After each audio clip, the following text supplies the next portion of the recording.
Opinion Besty McCaughey published 11 p.m. Eastern Daylight Saving Time August 28, 2019 President Donald Trump told the rally last week, "We are all Americans. We all share the same home. We all share the same heart." He cautioned that the radical Democrats are trying to tear this country apart with their divisive identity politics, warning to parents, left-wing activists are using these same divisive tactics to target your kids' schools and co-opt their young minds. Across the country, leftists are demanding that public schools teach ethnic studies. Don't be fooled by the title. Many of these courses demonize America's past, label whites as oppressors and convert students into social justice organizers. California Democrats are pushing to make ethnic studies a high school graduation requirement statewide.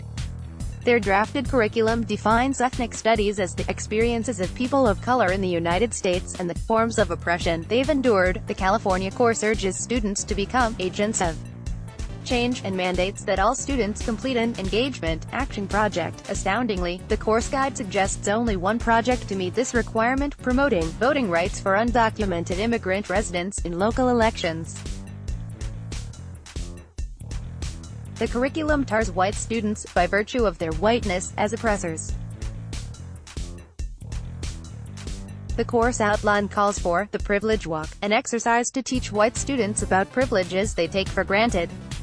Whiteness, defined as more than a racial identity marker, apparently separates those that are privileged from those that are not. White kids will have to endure this harassment to graduate. Meanwhile, the course encourages minorities to think of themselves as oppressed. No mention of success stories like Supreme Court Justices Sonia Sotomayor and Clarence Thomas.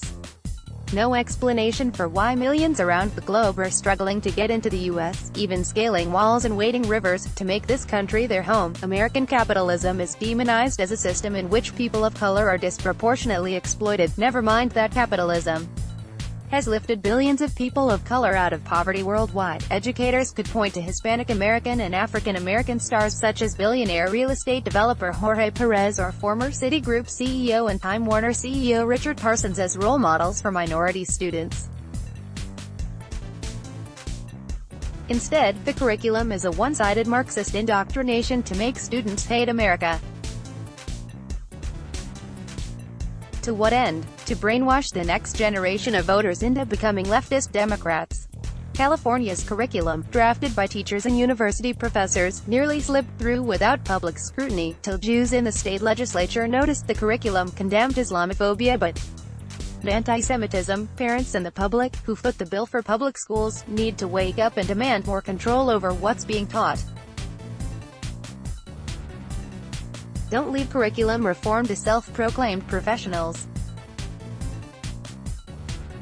The National Education Association, the largest teachers' union, endorses reparations for slavery, Black Lives Matter and other divisive concepts.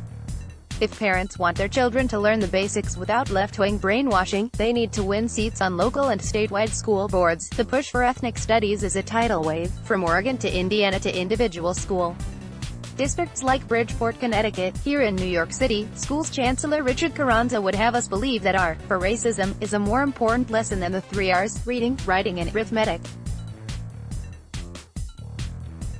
He's wrong. Teaching kids their victims won't help them pass the regents or succeed in life. Instead, teach them about the many Hispanic Americans and Black Americans who have made it to the top.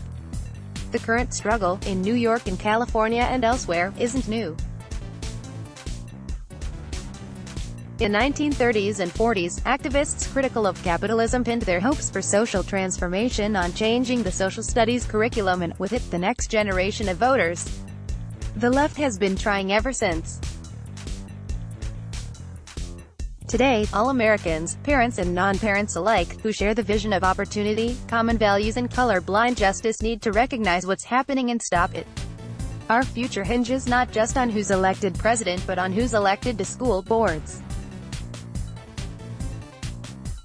The leftist push for ethnic studies, more accurately termed oppression studies, poses a serious threat to the America we hold dear. Besty McCaughey is a former lieutenant governor of New York State.